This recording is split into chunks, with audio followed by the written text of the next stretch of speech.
When I was young, my brother and I built a boat with our father. We spent several years sailing and exploring the Patuxent River. And then I met Tony. Peter and I spent many happy times on that boat, and so when we got married, we built a larger boat and ventured out into the Chesapeake Bay and its many rivers. We crewed on larger boats with dreams of sailing the world, but then life took another turn.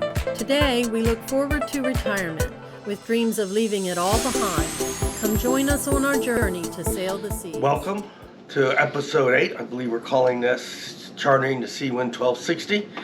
For those that already know, we put a deposit on a Seawind 1260, which got us in line. So now we're just waiting for the boat to be built at some future date. So we wanted to charter the 1260 and just to check it out. When we went, there was an electrical problem, so they allow us to take the 1160 light out for the day, which we did. You know, the previous episode dealt with the 1160.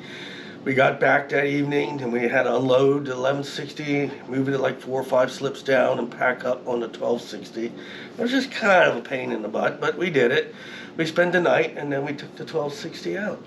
It was kind of good though, even though that was inconvenient to have to do that part, but it was kind of nice to be able to compare the two. Right. On the same weekend. Same like very close. The next day. Right.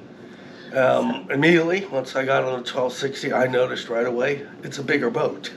It doesn't seem like you would notice that, but the 1160 light was 39 feet, some odd feet wide, and the 1260 it's only 3 feet bigger, but you notice it right away. It was a bigger boat when we got on it. See, I didn't really pay attention to that. I was more looking at like things like the table is more rounded, the edges of it's like the 1260 is a little bit more, I don't know, finished, like no sharp corners on tables and things like that. Sorry, he's laughing at me, but that's okay. Things that don't matter. No. It doesn't matter to him. No, I mean, the cockpit maybe I noticed, might have noticed the cockpit because the cockpit is the saloon was bigger, you should have noticed, because you had the day bed and the nav yes, desk that's up there, true. so that was very noticeable. That is true. It is bigger because of that. Yes, you're right. But once you got in the halls, I didn't pay attention inside to the that. halls, it wasn't all that obvious. But when you were on deck and you were steering it, it was noticeable. Anyway, this is the episode of us chartering the 1260. Hope you enjoy it. Of course, many of you know we're still trying to decide on boat names. But we thought the names for the Seawind 1160 and the Seawind 1260 that we were on during this trip were really good names. Go Slow might not have seemed like the best name because, you want to go fast on a catamaran.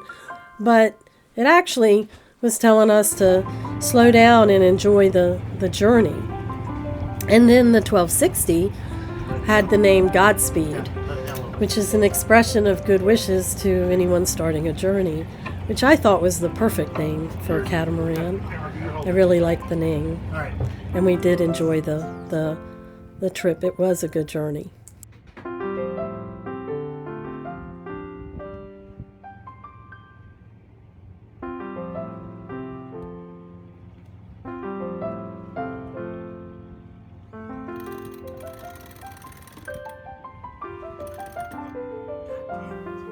As soon as we cleared the South River, we raised the sails in the very light and variable winds. You had to be careful when raising the sails, as they would get caught in the lazy jack system. The electric winch really spoiled me quickly.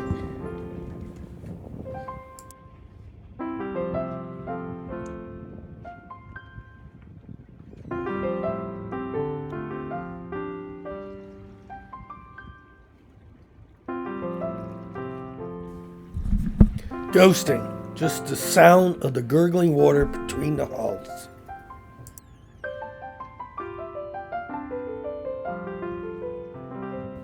The winds were very light.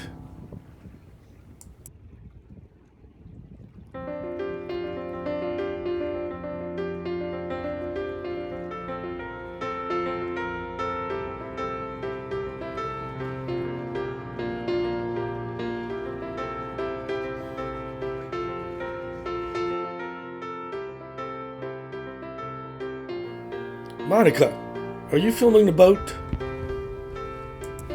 So I'm enjoying my time on the 1260 up in what I like to call the Monica Lounge. It's the best place to be. As you can see, it's so exciting. I got the boat right behind me. In case you miss it, it's right there. And yeah, had a really great time. Ugh. The Seawind 1260 ghosted along at 3 to 6 knots most of the day in the light and variable winds. I really enjoyed sitting on deck. It was just so peaceful. We managed to sail all the way to Eastern Bay before the wind died completely and we had to fire up the motors. We set course for St. Michael's to see if there was any room at the anchorage. There was not much room, so we snapped some photos of the lighthouse and moved on. The Hoopa Strait Lighthouse first shone its light in 1879. It was the second screw-pile cottage lighthouse at the site, as the first was carried away by ice floes in 1877. The lighthouse originally marked a shoal north of Tangier Sound between Maryland Eastern Shore and Bloodsworth Island. The quaint cottage lighthouse was marked for destruction in 1966 before the Chesapeake Bay Maritime Museum acquired the lighthouse and relocated it to its grounds, where it stands today, fully restored and open to visitors. The Chesapeake Bay Maritime Museum is located in St. Michael's, Maryland. We left St. Michael's. We consulted a chart and found a perfect secluded anchorage, so we set course to drop the hook. We set the hook while thunderstorms rumbled in the distance. Monica and I took the opportunity to test the transom ladder and did some swimming. After a quick shower, Captain Mike and myself settled back for some well-deserved beers. Tony made the saloon ready and reminded me that it was my night to cook. I made compressa salad and took the opportunity to try out the grill. I made my famous shish kebabs, minus the skewers. There was no leftovers. The double rainbows marked the end of a great day.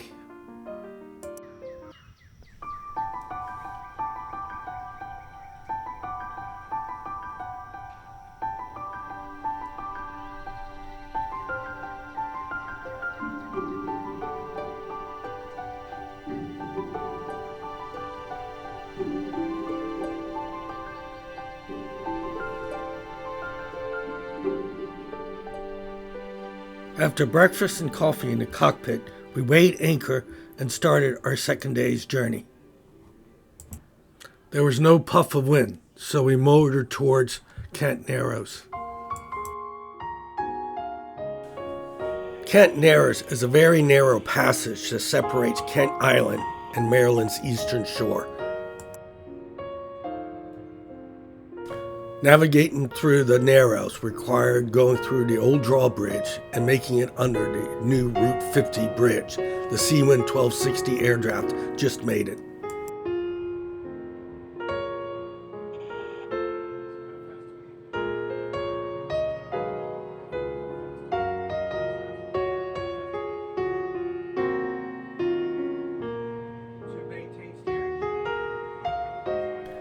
Passing through the Narrows can save you hours if you're coming up from the Eastern Bay heading towards the Northern Bay.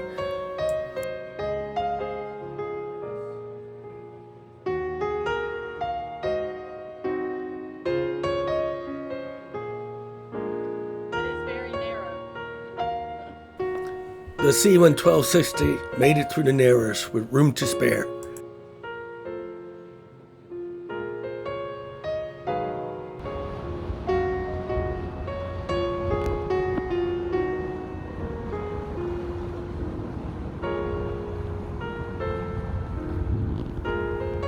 They don't call it Kent Narrows for nothing. The current can flow as much as 6 knots during a tide change through the Narrows. We made it through the Narrows and re-entered the bay. The bay was just as glass can be. No ziffer, no breeze, no air whatsoever, so we continued to motor. We motored across the bay towards the mouth of the Mahogany River and then towards Baltimore Lighthouse. Here comes another lighthouse distraction. The Baltimore Lighthouse was commissioned in 1908. It is a caisson lighthouse, meaning that a caisson or a large cylinder was sunk and embedded on the bottom. A lighthouse was then built on top of the caisson. The lighthouse was manned until 1923. The Baltimore Lighthouse has the distinction of being the first nuclear power lighthouse when an isotopic power generator was installed in 1964. The lighthouse is a beautiful white brick house positioned at the mouth of the Mahogany River, marking the channel into the main port of Baltimore, Maryland. The lighthouse is now in private ownership and has been restored to its former glory. We explored the Mahogany River before returning to Sillery Bay, where we ended up dropping the hook for the night. I'm not a big fan of motoring, but we got to experience the Seawind 1260 under its diesel engines. Most of the time we were running one motor, and we were still moving along around 5 knots. Hopefully we'll see some wind in the morning. The following morning bore witness to a beautiful sunrise, but still no wind. So we fired up the diesels, we headed out of Mahogany River, and headed south towards Sandy Point, Bay Bridge, and beyond. The Sandy Point Lighthouse is another example of a caisson lighthouse. The 3-story brick structure with cut corners was built in 1883. It sits over 300 yards off Sandy Point in about 8 feet of water. It warns mariners of the Sandy Point shoals. It can be easily spotted when driving west on the Chesapeake Bay Bridge. It was sold into private ownership in 2006. It is no longer in active navigation since 2019. The skeletal scaffolding surrounding the structure since 2018 hints at effort of restoration. It is far from its glory days, as not much progress has been made in the last 3 years. The future is still unclear for Sandy Point Lighthouse. The Chesapeake Bay Bridge is almost 5 miles long. It connects Maryland's western shore to Maryland's eastern shore and the beaches along the Atlantic coast. After sailing underneath the Chesapeake Bay Bridge, we continue south, passing some cargo ships waiting to be loaded in Baltimore. We headed into the West River and made our way all the way down to Galesville before turning around and heading back up. We were getting some wind and we wanted to get back out in the bay and do a little bit sailing for the day. I'm unfurling the jib. She probably photographed the jib, yeah. Cranking that winch to furl and unfurl the jib really made me think about the electric winch option for the starboard side.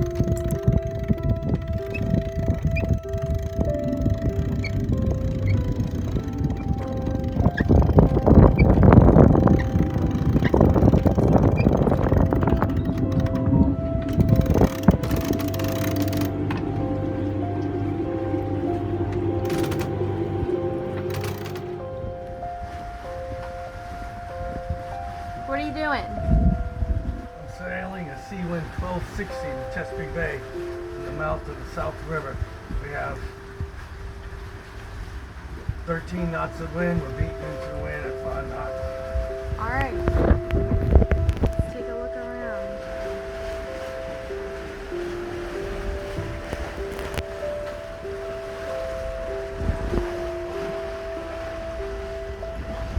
What are you doing? You're sitting? I'm enjoying the breeze.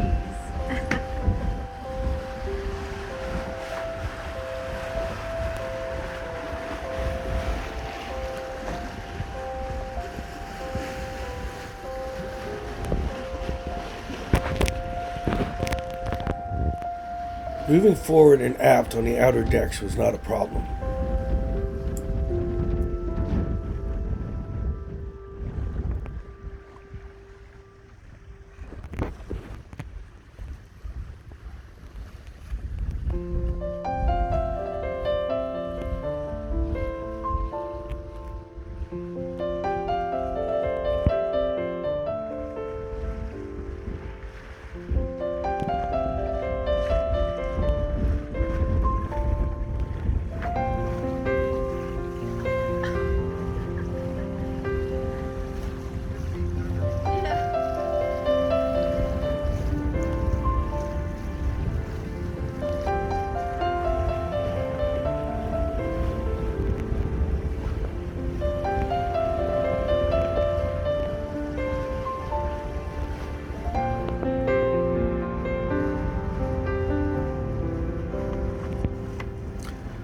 Tacking the 1260 was effortless.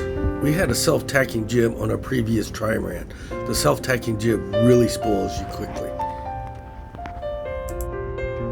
Was that driving? Oh. Okay.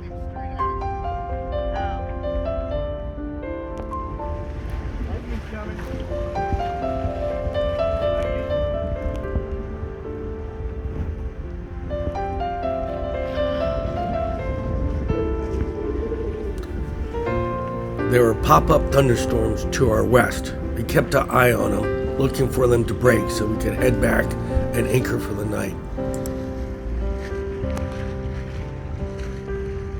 You want to say anything? 3 years, baby, 3 years.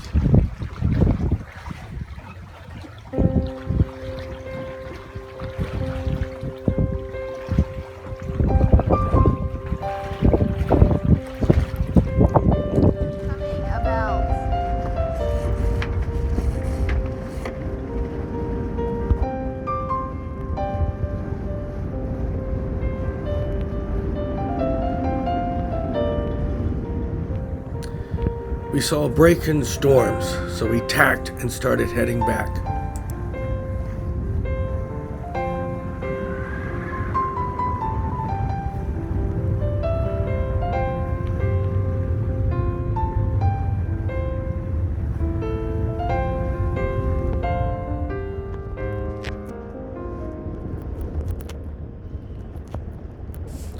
Climbing up the coach roof was not a problem. It was an instinctual step up. You only really need to go up there to tend to sails like I was doing.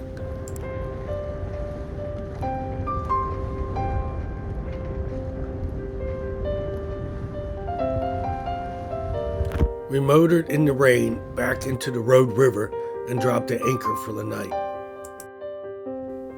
We woke the last morning to wind and rain. The wind was gusting at over 20 knots, so we were forced to put a single reef in the main. We stayed pretty dry despite the wind and the rain.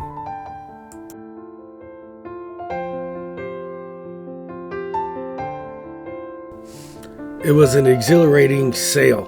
We sailed north to the Chesapeake Bay Bridge, cross over to the eastern shore, and then sailed south before crossing the bay for the final time as we headed back into the South River and back into the marina.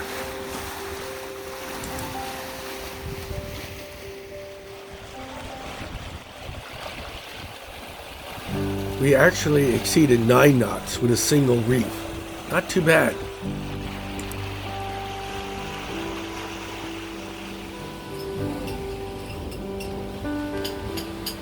As we sail back to the marina, Monica is doing a walkthrough of the interior of the Seawind 1260. The head and shower was more than adequate in the owner's hull.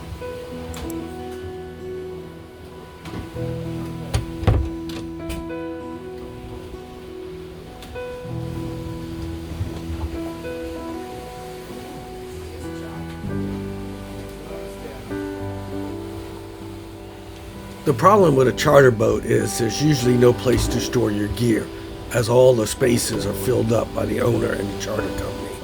This boat looks a little bit sloppy, but we're really not that sloppy. I think the dual fans on each side of the bunk is a must. It really saved us when it was rainy and muggy out.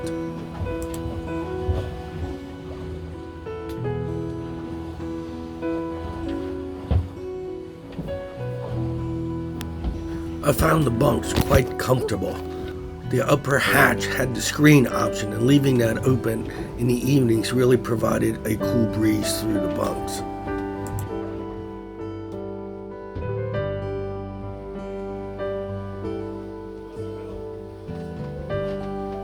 That modular seat slides rather easily and can be placed anywhere.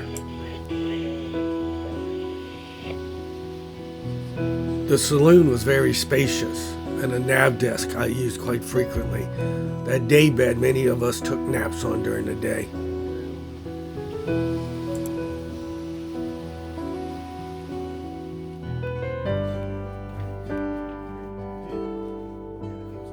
Monica took the aft starboard cabin.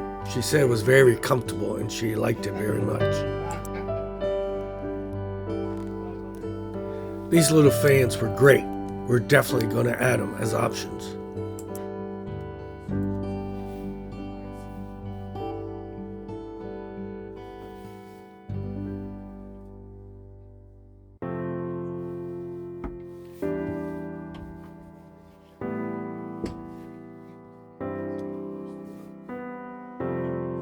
I think we will get a built-in microwave. That microwave took up a lot of precious counter space.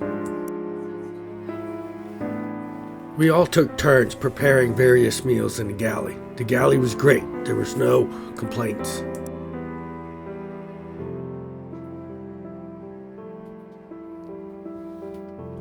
I really questioned the usefulness of that little ice tray in the fridge.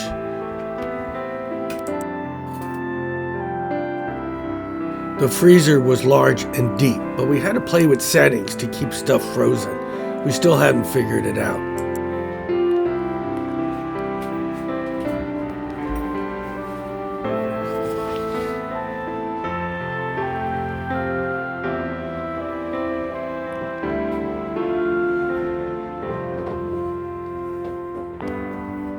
The starboard forward cabin looked comfortable. It would make a great guest cabin. This is where Captain Mike slept.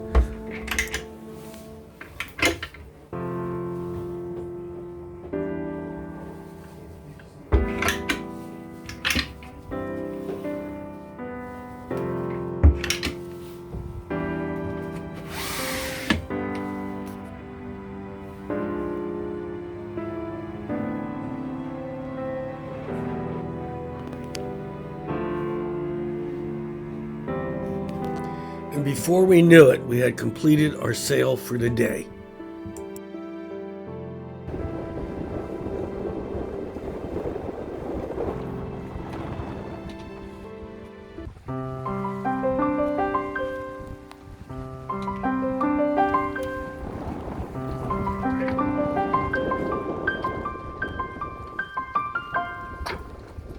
We dropped the mainsail and motored to our berth.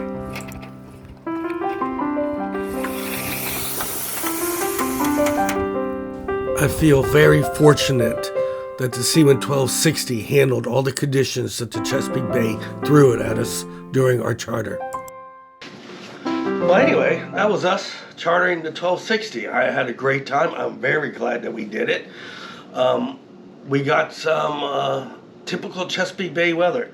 The first day we had that normal high Chesapeake chop and a steady wind. The second day we had a very light wind with hardly any chop that allows us to ghost along.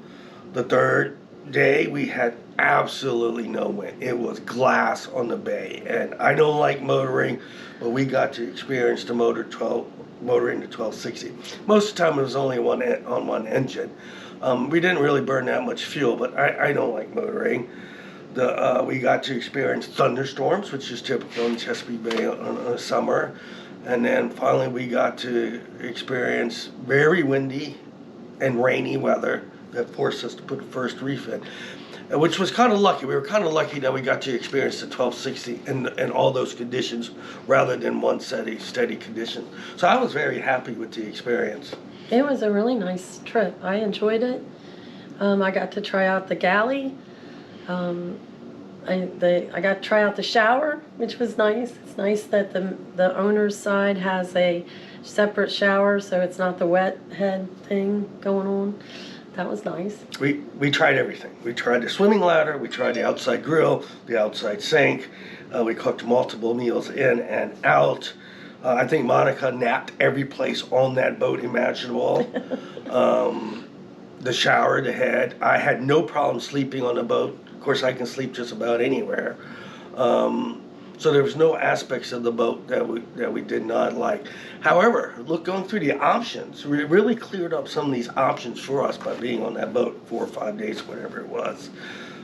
One of the options right away was a microwave, right? Yeah, it was on the counter in the 1260 we were on, and so we would like it installed so that it gives you more counter space.